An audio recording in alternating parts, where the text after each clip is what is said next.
Hello everyone. हमने पिछले videos तक एक्सरसाइज 2.4 तक कंप्लीट कर लिया है। इस वाली वीडियो में हम एक्सरसाइज 2.5 को कंप्लीट करेंगे। इस चैप्टर का पीडीएफ डाउनलोड करना हो तो आप इस टेलीग्राम को ज्वाइन कर सकते हैं। यहाँ पर आपको पीडीएफ मिल जाएगा। कोई डाउट हो तो आप कमेंट सेक्शन में बता सकते हैं और साथ ही इंस्टाग्राम पे मैसेज भी कर सकते हैं। तो हम शुरू करते हैं अपनी एक्सरसाइज 2.5। एक्सरसाइज 2.5 का पहला क्वेश्चन है हमारे पास। इसमें लिखा है a learning platform charges a fixed monthly fee and an additional cost पर डिजिटल लर्निंग मॉड्यूल एक्सेस्ड। मतलब कि एक लर्निंग प्लेटफॉर्म है, उनकी कुछ फिक्स फीस तो है ही। मतलब जैसे मान लो कि एक आप कहीं पर लर्निंग प्लेटफॉर्म को ज्वाइन करते हैं तो उनकी ₹500 फिक्स फीस है। उसके बाद वो कह रहे हैं कि आप जितने मॉड्यूल एक्स्ट्रा वो करेंगे, एक्सेस करेंगे, उसका आपको कॉस्ट अलग से लगेगा। जैसे मान लो हर मॉड्यूल का कॉस्ट ₹10 है। अगर आपने 5 मॉड्यूल ले लिए उनसे तो आपको ₹50 और देने पड़ेंगे। तो यहाँ पर हम 50 जोड़ लेंगे तो टोटल फी हमारी कितनी बन जाएगी? 550। तो यहीं पर ये क्वेश्चन हमें यही बोल रहा है कि प्लेटफॉर्म जो है उसका फिक्स्ड मंथली चार्ज है। उसके बाद एडिशनल कॉस्ट है मॉड्यूल का। तो फिर एक स्टूडेंट है वो ऑब्जर्व करती है कि 10 मॉड्यूल उसने जब लिए, 10 मॉड्यूल्स जब उसने एक्सेस किए, तो उसका जो बिल बना वो बना ₹400। और फिर जब उसने 14 मॉड्यूल्स को एक्सेस किया, तो उसका बिल बना ₹500। अब देखो आगे लिखा हुआ है if monthly bill y depends on the number of module accessed x. मतलब मंथली बिल जो है, बिल हम वाई से रिप्रेजेंट करेंगे और जो मॉड्यूल्स हैं उसको हम किससे रिप्रेजेंट करेंगे? उसको रिप्रेजेंट करेंगे एक्स से। तो आगे इसमें दिया गया है कि एक रिलेशन है हमारे पास, रिलेशन है y equal a x plus b. ये रिलेशन है। तो find the values of a and b. तो हम सबसे पहले क्या करते हैं, हम पहले केस में जो हमारा बिल है वो 400 है। तो y तो हमारा बिल दिखाता था तो हमने 400 लिख लिया। इसके बाद x जो है वो मॉड्यूल दिखाता है। तो पहले केस में मॉड्यूल हमने 10 एक्सेस करे हैं तो हमने यहाँ लिख लिया 10 प्लस बी। तो ये बन जाएगा हमारा 400 इक्वल 10a प्लस बी। यहाँ पर हमारी पहली इक्वेशन आ जाएगी। और इसके बाद जो हमारा दूसरा इक्वेशन है उसमें जो टोटल बिल है वो 500 है। तो y की जगह पर हम लिख लेंगे 500। देखो ये रिलेशन तो ये रहेगा ना, y equal a x plus B. तो y की जगह हम लिख लेंगे 500। और हमने जब 500 बिल बना था तो मॉड्यूल कितने एक्सेस किए थे? 14। तो a इंटू एक्स की जगह लिख लेंगे 14, क्योंकि x जो है वही तो नंबर ऑफ मॉड्यूल है। तो अब इसको हम जब सॉल्व करेंगे तो बन जाएगा 500 इक्वल 14a प्लस बी। यहाँ से हमें दूसरी इक्वेशन मिल जाएगी। इस तरीके से जब 2 इक्वेशंस मिल जाएँगी हमारे पास, तो हम इन इक्वेशंस को सॉल्व कर देंगे तो हमें ए और बी की वैल्यू मिल जाएगी। अब देखो वो कैसे करेंगे हम? तो हम यहाँ पर देख रहे हैं कि पहली इक्वेशन में भी बी है और दूसरी इक्वेशन में भी बी है। दोनों के साइन सेम है, तो हम इक्वेशन 1 और इक्वेशन 2 को माइनस कर देंगे। माइनस कैसे करेंगे? देखो इक्वेशन 2 को इक्वेशन 1 से माइनस करेंगे जब हम, तो लेफ्ट वाले साइड को लेफ्ट वाले से माइनस करते हैं, राइट वाले साइड को राइट वाले से माइनस करते हैं। तो इक्वेशन 2 में लेफ्ट में 500 है और इक्वेशन 1 में लेफ्ट में है 400। तो हमने ये लिख लिया इक्वल इक्वेशन 2 में राइट में है 14a प्लस बी और माइनस का साइन लगाएंगे, और इक्वेशन 1 में जो राइट में है वो लिख लेंगे 10a प्लस बी। अब जब हम इसको सॉल्व करेंगे तो 500 में से 400 माइनस होंगे तो 100 आ जाएगा। ये बनेगा 14a प्लस बी और साइन अंदर मल्टीप्लाई होगा तो 10a और माइनस प्लस माइनस आ जाएगा। तो यहाँ माइनस का b आ गया। अब हम देख रहे हैं कि ये b, ये और ये इनके साइन अलग हैं तो ये कैंसल हो जाएंगे।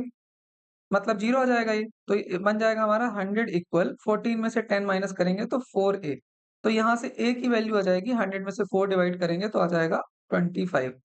ए की वैल्यू हमें मिल गई 25। अब हमें चाहिए बी की वैल्यू। तो ए की वैल्यू को चाहे इक्वेशन 1 में पुट कर दो, चाहे इक्वेशन 2 में पुट कर दो, आपको बी की वैल्यू मिल जाएगी। तो हम लिख लेते हैं ए की वैल्यू को इक्वेशन 2 में पुट करने पर। तो इक्वेशन 1 में कर लेते हैं। इक्वेशन 1 हमारी है 400 इक्वल 10a प्लस बी। यहाँ हम लिख लेते हैं 400 इक्वल, अब 10 हमने लिख लिया और ए की वैल्यू आई थी हमारी 25 प्लस बी। अब ये बन जाएगा देखो 400 इक्वल 10 में 25 को मल्टीप्लाई करेंगे 250 प्लस बी। अब 250 लेफ्ट में जाएगा तो माइनस का बन जाएगा। तो 400 में जब हम 250 माइनस करेंगे तो फिर कितना आएगा? 150। तो मतलब बी की वैल्यू जो हमारी आ जाएगी वो आ जाएगी 150। तो इसका मतलब हमें क्या क्लियर हो गया? हमें ये क्लियर हो गया कि ए की वैल्यू है 25 और बी की वैल्यू है 150। तो अगर आप अपना इक्वेशन देखोगे y equal a x plus b, ये हमारा रिलेशन था। तो ये जो बी है ना, ये फिक्स्ड इनकम है बी, फिक्स्ड इनकम।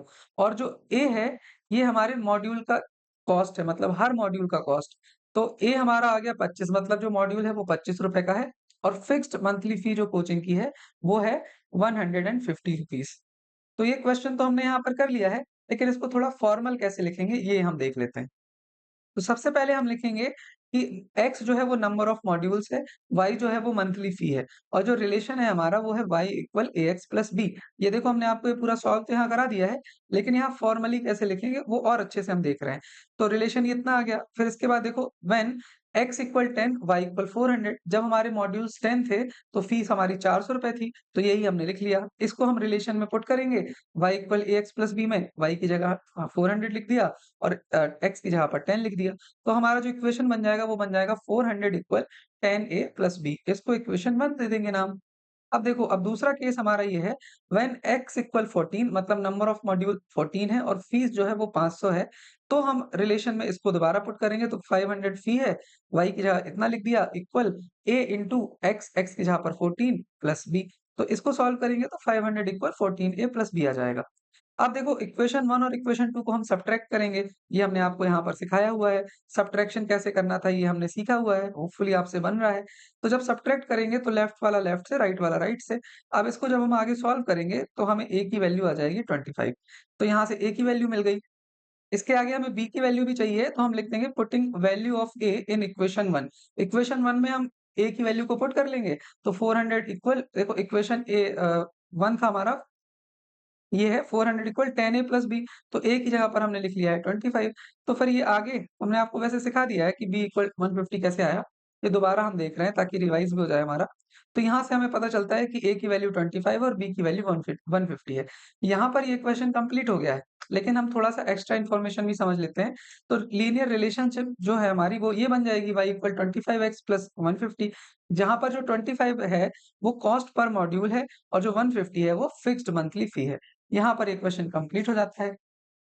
होपफुली ये चीज़ आपको समझ में आई है। देखो, ये समझना इम्पोर्टेंट है, y equal ax plus b था ना हमारा इक्वेशन, तो ये जो है हमारा ये फी को दिखा रहा था, x जो है वो नंबर ऑफ मॉड्यूल दिखा रहा था, और जो b है हमारा वो फिक्स्ड मंथली फी है, फिक्स्ड मंथली फी, और जो a है वो कॉस्ट ऑफ मॉड्यूल है, कॉस्ट ऑफ मॉड्यूल मतलब हर मॉड्यूल का कॉस्ट है।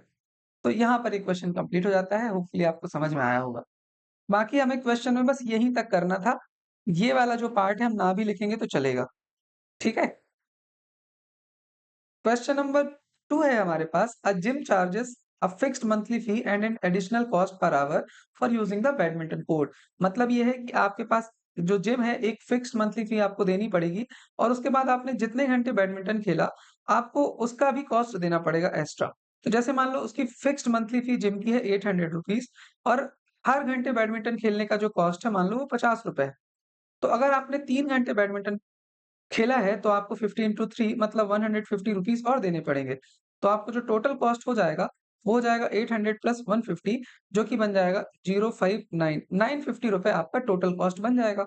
तो यही यहाँ पर क्वेश्चन में दिया गया है कि जो जिम है उसमें फिक्स मंथली फी लगती है, उसके साथ एडिशनल कॉस्ट लगती है पर आवर के हिसाब से बैडमिंटन कोर्ट यूज करने की। एक स्टूडेंट है using the gym observe that when she use the badminton court for 10 hours.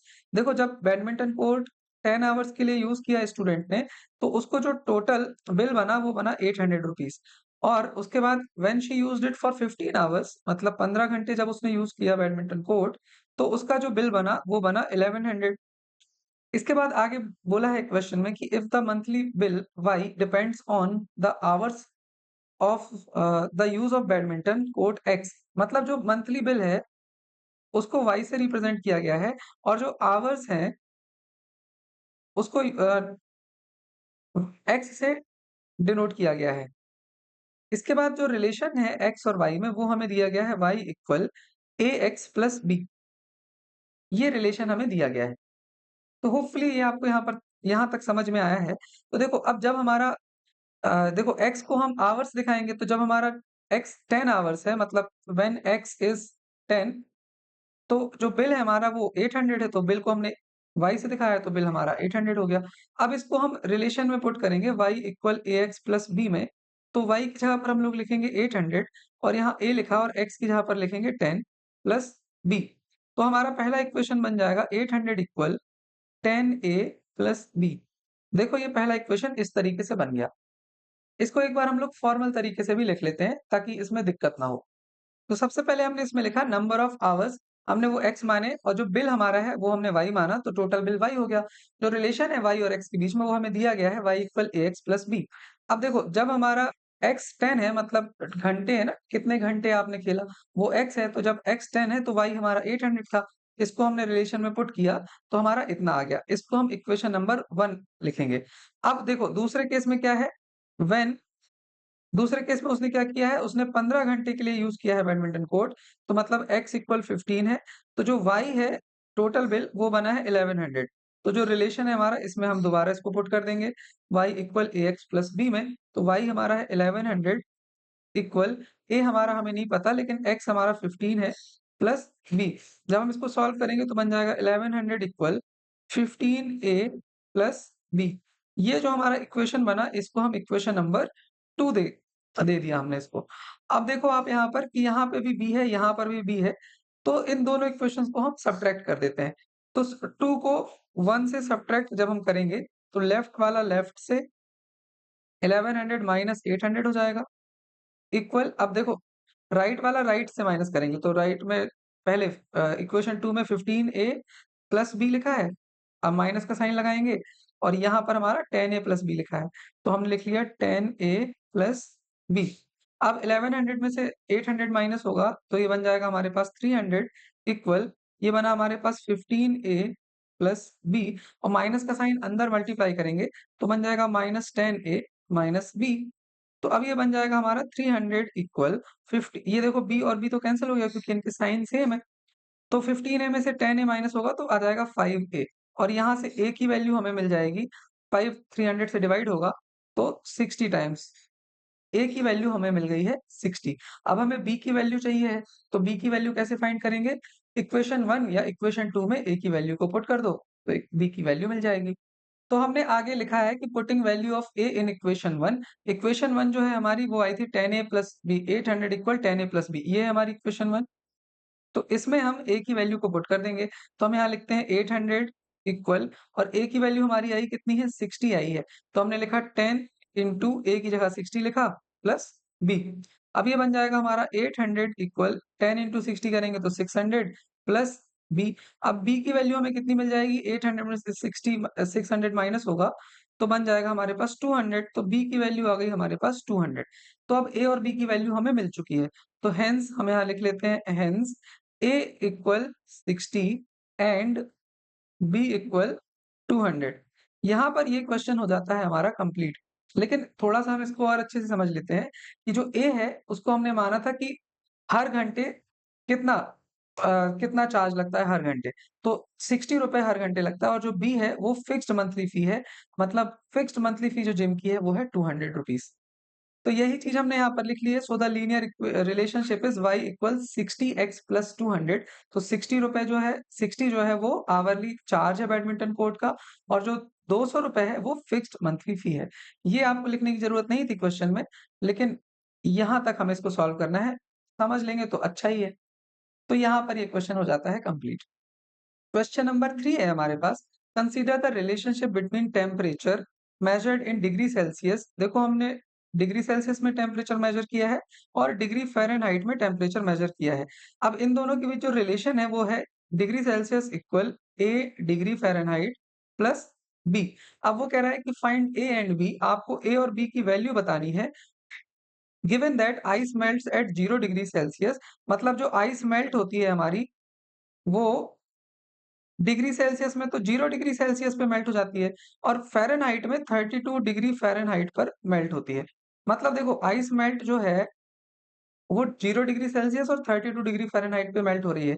मतलब टेम्परेचर सेम है, बस स्केल अलग-अलग है। इसका मतलब देखो ये है कि 0 डिग्री सेल्सियस बराबर है 32 डिग्री फ़ारेनहाइट के।